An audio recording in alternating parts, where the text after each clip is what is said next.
کہتے ہیں ایک شخص نے حضرت علی رضی اللہ عنہ سے پوچھا، اے علی، کیا یہ کائنات ایک دن ختم ہو جائے گی؟ آپ رضی اللہ عنہ نے فرمایا، ہاں، جب ہر شے اپنی ابتدا کی طرف لوٹ جائے گی۔ جیسے سمندر اپنی لہروں کو واپس کھینچ لیتا ہے، ویسے ہی وقت بھی اپنی لکیروں کو سمیٹ لے گا۔ آج سائنس اسے بگ کرنچ تھیوری کہتی ہے کہ کائنات ایک دن واپس سمٹ جائے گی، جیسے کسی نے فلم کو ریورس چلا دیا ہو۔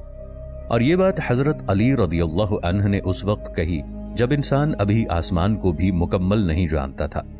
ایک اور شخص نے پوچھا، یا علی، روشنی اور اندھیرا کیا ہے؟ حضرت علی رضی اللہ عنہ نے فرمایا، روشنی علم ہے، اندھیرا جہالت، اور اللہ نے کائنات کو علم سے روشن کیا، پھر اندھیرے کو ایک پردے کی طرح رکھا تاکہ انسان تلاش کرے۔ آج سائنسی زبان میں یہی تصور ڈارک میٹر اور ڈارک انرجی کے نام سے جانا جاتا ہے، ایک ایسا اندھیرا جو سب کچھ تھامے ہوئے ہے مگر خود نظر نہیں آتا، جیسے علم جو چھپا ہوا ہے مگر سب کچھ اس سے چل رہا ہے۔ ایک بار ایک فلسفی نے سوال کیا، اے علی، کیا زمین کے علاوہ بھی کہیں زندگی ہے؟ حضرت علی رضی اللہ عنہ نے فرمایا، رب العالمین نے آسمانوں کو خالی نہیں بنایا، ہر فلک پر مخلوق ہے جو اپنے رب کی تسبیح کرتی ہے۔ یہ وہ وقت تھا جب انسان زمین کے باہر کچھ جانتا ہی نہیں تھا۔ آج ناسا کے سائنسدان ایکزو پلانٹس اور ہیبیٹیبل زونز کی تلاش میں ہیں، اور قرآن اور علی رضی اللہ عنہ کے یہ الفاظ حقیقت کا دروازہ کھول رہے ہیں۔ ایک نوجوان نے حیرت سے پوچھا، یا علی رضی اللہ عنہ، کیا انسان کے اندر کوئی کائنات چھپی ہے؟ حضرت علی رضی اللہ عنہ نے فرمایا، تم سمجھتے ہو تم ایک جسم ہو، تمہارے اندر ایک پوری کائنات ہے اور تم خود اس کے مرکز میں ہو۔ یہ وہی بات ہے جو آج کوانٹم فزکس کہتی ہے کہ انسان کے جسم کے ہر ایٹم میں ایک چھوٹی کائنات چھپی ہے اور ہر ذرے میں وہی اصول کار فرما ہیں جو کہ کہکشاؤں میں ہیں۔ ایک سوال آیا، اے علی رضی اللہ عنہ، خواب کیا ہے؟ فرمایا، خواب وہ دروازے ہیں جن سے روح وقت سے آزاد ہو جاتی ہے، کبھی وہ ماضی دیکھتی ہے، کبھی مستقبل، مگر جسم زمین پر ہی رہتا ہے۔ جدید سائنس آج اسے لوسیڈ ڈریمنگ اور سب کانشس پروجیکشن کے ذریعے سمجھنے کی کوشش کر رہی ہے، لیکن حضرت علی رضی اللہ عنہ نے اس وقت بتا دیا تھا کہ خواب روح کا سفر ہے، دماغ کی گڑبڑ نہیں۔ کسی نے پوچھا، اے علی رضی اللہ عنہ، علم کیا ہے؟ آپ رضی اللہ عنہ نے فرمایا، علم ایک ایسی روشنی ہے جو اللہ جس کے دل میں چاہے ڈال دیتا ہے۔ نہج البلاغہ حکمت 147۔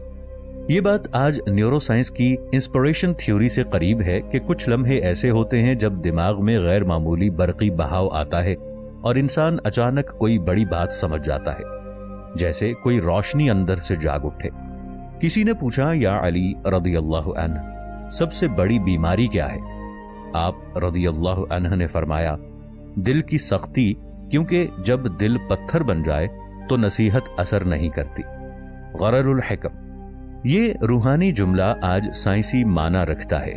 سائنس کہتی ہے کہ سٹریس اور نفرت دماغ کے نیورل پاتھ وے کو بدل دیتے ہیں، جس سے انسان میں احساس رحم کم ہو جاتا ہے۔ ایک بار آپ رضی اللہ عنہ نے فرمایا، دنیا کی حقیقت ایک سایہ ہے، چلتی رہتی ہے مگر تھمتی نہیں۔ نہج البلاغہ حکمت 131۔ یہ الفاظ آج کی ریلیٹیوٹی سے میل کھاتے ہیں۔ سائنس کہتی ہے کہ وقت اور مادہ دونوں مسلسل حرکت میں ہیں، کائنات میں کوئی چیز مطلق طور پر ساکن نہیں، وقت بھی بہتا ہے، روشنی بھی اور انسان بھی۔ کسی نے پوچھا، یا علی رضی اللہ عنہ، کیا ہر چیز کا کوئی جوڑا ہے؟ آپ رضی اللہ عنہ نے فرمایا، اللہ نے ہر چیز کو جوڑوں میں پیدا کیا ہے تاکہ ایک دوسرے سے پہچانی جائے۔ غرر الحکم، یہی اصول کوانٹم فزکس میں میٹر اینٹی میٹر سیمیٹری کہلاتا ہے، جہاں ہر ذرے کا الٹ وجود ہوتا ہے، پلس کے مقابل مائنس، الیکٹران کے مقابل پروٹونز۔ حضرت علی رضی اللہ عنہ نے یہی حقیقت 1400 سال پہلے بیان کر دی تھی۔ ایک اور سوال ہوا، یا علی رضی اللہ عنہ، کیا انسان ایک ہی دنیا میں جیتا ہے؟ آپ رضی اللہ عنہ نے فرمایا، نہیں، انسان 2 جہانوں میں بستا ہے، ایک جہاں وہ سانس لیتا ہے اور دوسرا جہان وہ جہاں اس کے اعمال گونجتے ہیں۔ نہج البلاغہ خطبہ 86۔ یہ بیان آج کی ملٹی ورس تھیوری سے جڑتا ہے۔ سائنس کہتی ہے کہ کائنات ایک نہیں ہے بلکہ بے شمار متوازی جہان یعنی پیرالل ریلیٹیوٹیز ہیں، جہاں ہر عمل، ہر فیصلہ ایک نئی حقیقت کو جنم دیتا ہے۔ حضرت علی رضی اللہ عنہ کا فرمان گویا یہ اشارہ دیتا ہے کہ ہر نیت، ہر عمل ایک نیا جہان پیدا کرتا ہے۔ ایک شاگرد نے پوچھا، یا علی رضی اللہ عنہ، کیا انسان اپنی روحانی بیداری دوبارہ حاصل کر سکتا ہے؟ آپ رضی اللہ عنہ نے فرمایا، ہاں، جب وہ اپنے دل کو پاک کر لے، کیونکہ دل ہی وہ آئینہ ہے جس میں رب کی جھلک دیکھی جا سکتی ہے۔ نہج البلاغہ حکمت 108۔ آج نیورو سائنس کہتی ہے کہ دل صرف خون پمپ نہیں کرتا بلکہ اس میں 40,000 نیورونز ایسے ہیں جو شعور کے سگنلز دماغ کو بھیجتے ہیں، یعنی یہ دل واقعی سوچتا بھی ہے۔ حضرت علی رضی اللہ عنہ نے فرمایا، جب دل بیدار ہو جائے تو انسان خود کو پہچان لیتا ہے، اور جو خود کو پہچان لے وہ اپنے رب کو پہچان لیتا ہے۔ یہ وہی لمحہ ہے جسے جدید سائنس ہائر کانشسنس کہتی ہے۔ ایک شخص نے سوال کیا، یا علی رضی اللہ عنہ، عرش کہاں ہے؟ آپ رضی اللہ عنہ نے فرمایا، عرش مکان میں نہیں بلکہ وہ خود مکان کو وجود دیتا ہے۔ غرر الحکم۔ یہ جملہ اتنا گہرا ہے کہ سائنس کی آج کی سپیس ٹائم تھیوری بھی یہی کہتی ہے کہ جگہ یعنی سپیس خود تخلیق شدہ ہے، یعنی عرش دراصل وہ فیلڈ ہے جس میں فزکس کے سارے قوانین جنم لیتے ہیں۔ عرش وہ حقیقت ہے جس کے بغیر کوئی جہان قائم ہی نہیں رہ سکتا۔ کسی نے پوچھا، یا علی رضی اللہ عنہ، کیا انسان دوبارہ جی اٹھے گا؟ آپ رضی اللہ عنہ نے فرمایا، جس نے پہلی بار تمہیں پیدا کیا وہ دوبارہ پیدا کرنے پر بھی قادر ہے۔ غرر الحکم اور قرآن پاک میں سورۃ النجم کی آیت 47۔ آج سائنس کہتی ہے کہ ڈی این اے ایک کائناتی کوڈ ہے، اگر کبھی یہ مکمل طور پر ڈی کوڈ کر لیا جائے تو جسم دوبارہ تخلیق کیا جا سکتا ہے۔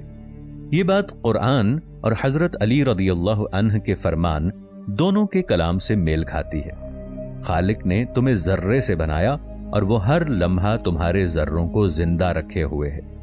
کسی نے یہ استفسار کیا کہ یا علی رضی اللہ عنہ، جنات کی حقیقت کیا ہے؟ آپ رضی اللہ عنہ نے فرمایا، جن آگ سے ہیں مگر وہ آگ جو جلتی نہیں، وہ حرارت ہے جو شکل بدل سکتی ہے۔